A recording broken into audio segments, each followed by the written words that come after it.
Assalamualaikum. My name is Nazia Altaf Ahmed from History Department in JT Arts, Science and Commerce College for Women, Malegaon, Nasik. Dear students, in this presentation we will discuss about the consequences of World War II for TYBA G3. The title of the paper in TYBA G3 is History of the World in 1914 to 1992.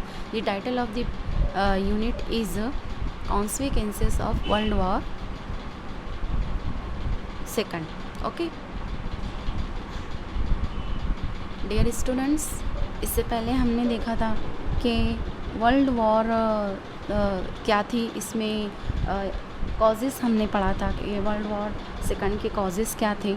एक बार मैं आपको बताते चलूँ, repeat करते चलूँ कि हमने इसके अंदर जो है तो देखा था वर्ल्ड वॉर सेकंड में पहला इसका जो रीज़न था, इसका कॉज था, थोड़ा सा मैं यहाँ पे आपको डिस्कस करते चलूँ। वॉर ऑफ रिवेंज पहली कॉज थी। वॉर ऑफ रिवेंज मतलब कि फर्स्ट वर्ल्ड वॉर में जर्मनी ने जो है तो जर्मनी के ऊपर जो हद तक आमेज़ इल्ज़ामात आयद किए गए थे, तो उसकी वजह से जर्मन की आवाम में जो है तो बदले की आग जो है तो उसके की वजह से जर्मनी की आवाम में बेचैनी थी और ये एक पहली वजह बनी। दूसरी उसकी सेकंड कॉज थी dictatorship made the war inevitable, है ना। ये भी मैंने आपको बताया था कि बढ़ती हुई आमरीत पसंदी ने भी जंग को मदऊ किया। ज़्यादातर ममालिक को ये खौफ था कि जर्मनी अपनी हदों को बढ़ा रहा है। इस तरह से ये भी एक वर्ल्ड वॉर सेकंड की कॉज था। तीसरी कॉज थी dear students ideological conflict between democracy and dictatorship. जमहूरियत और आमरीत पसंदी का नज़रियाती तसादुम, ये भी एक अहम पॉइंट था, है ना, कि इसमें जो है तो ज़्यादातर ममालिक जो है तो जमहूरियत के पैरोकार थे। वो चाहते थे जमहूरियत का निज़ाम राइज हो दुनिया में, लेकिन जो ममालिक आमरीत पसंद थे जैसे कि हिटलर ने जमहूरियत को पार्लियामेंट में जो है तो बेवकूफ़ों की आमाजगाह कहा था, है ना। तो इस तरह से जो है तो ये भी एक कॉज बना डिक्टेटरशिप और आमरीत पसंदी का नज़रियाती तसादुम। उसके बाद डियर स्टूडेंट्स अगला इसका पॉइंट आता है हमारे सामने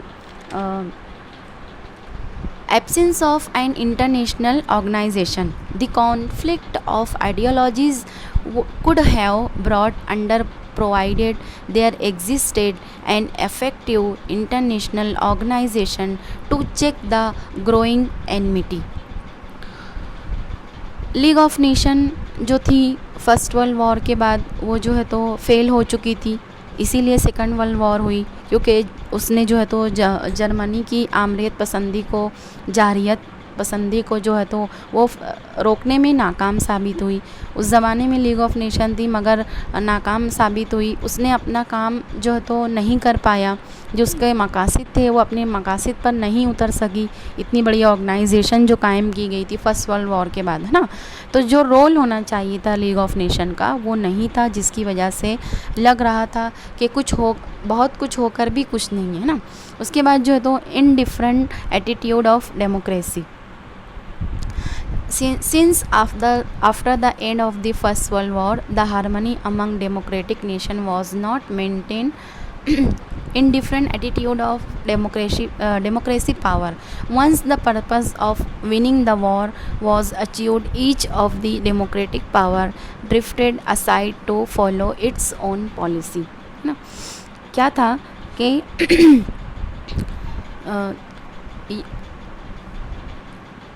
डेमोक्रेटिक पावर जितनी थी, जैसे कि अमेरिका, यूके, फ्रांस, वो लोग जो थे इनमें भी तसादुम पैदा होने लगा।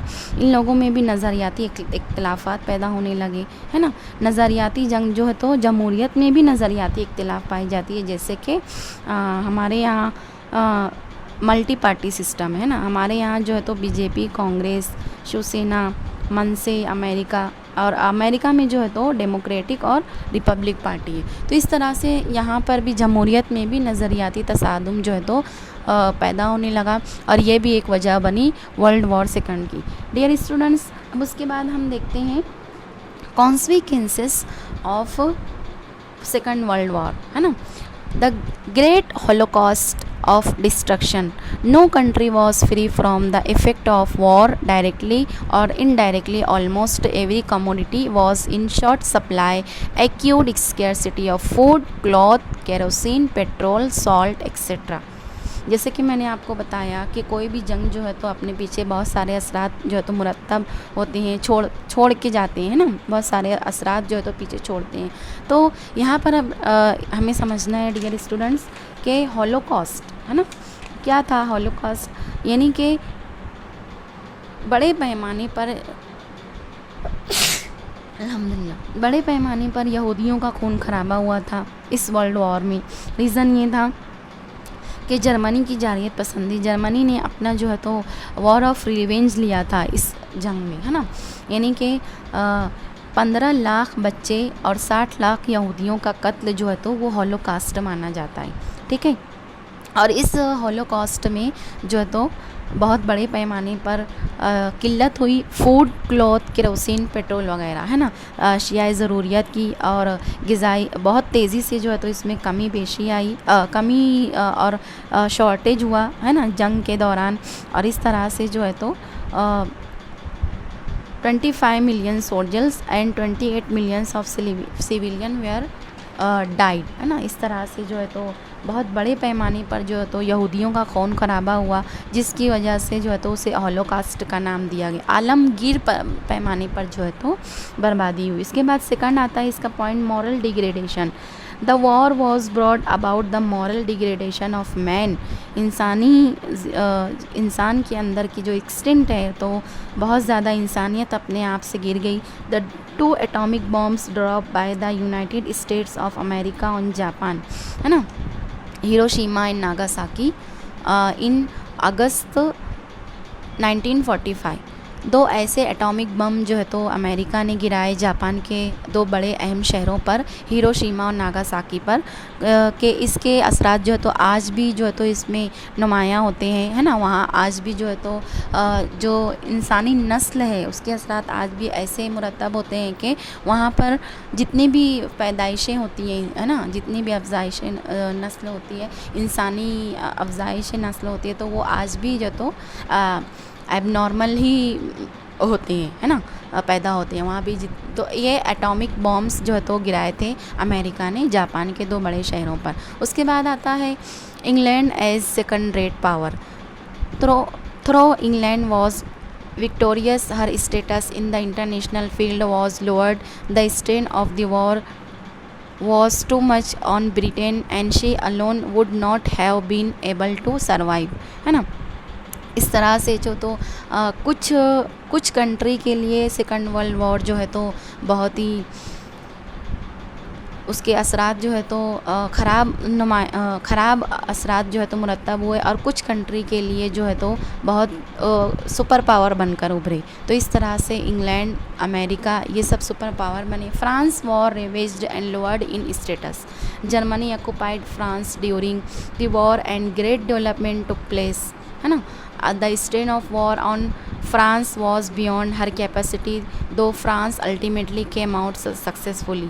इस तरह से जैसे कि मैंने बताया कि कुछ कंट्री का स्टेटस लो हो गया, लेकिन कुछ कंट्री का स्टेटस जो है तो और आगे बढ़ गया, है ना। तो किसी के लिए सेकंड वर्ल्ड वॉर अच्छी साबित हुई और किसी के लिए बहुत ही ख़राब साबित हुई। इसी तरह अमेरिका आ super power, the united Status of America emerged as a great superpower.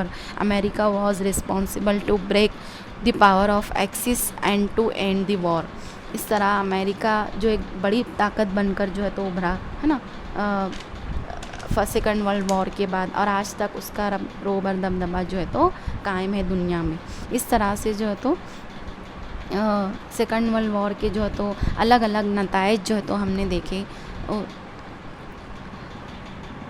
और भी बहुत सारे इसमें कुछ पॉइंट्स हैं कि great opportunities for communism, opportunities for people as subjects, और destruction of the axis power. Germany, Italy and Japan which were axis power were destroyed. इस तरह से जो है तो अंग्रेज़ों की नौआबादियाती पॉलिसी के जो खिलाफ थी दूसरी आलमी जंग में इनके लिए अच्छी साबित हुई। और इस तरह जो है तो कहना चाहिए destruction of the axis power, Germany, Italy और Japan which were axis power were destroyed. और इस तरह से जो है तो अलाइज एक्सिस पावर जो है तो ये लोग जो है तो बुरी तरह से जो है तो तबाही का सामना हुआ इन्हें। और इस तरह से सेकंड वर्ल्ड वॉर ने अपने बहुत सारे असरात, मुफीद असरात, फ़ायदेमंद भी हुए और नुकसानदेह असरात भी मुरतब हुए सेकंड वर्ल्ड वॉर की। इंशाल्लाह we will discuss about the next lecture, next meeting. अस्सलाम वालेकुम।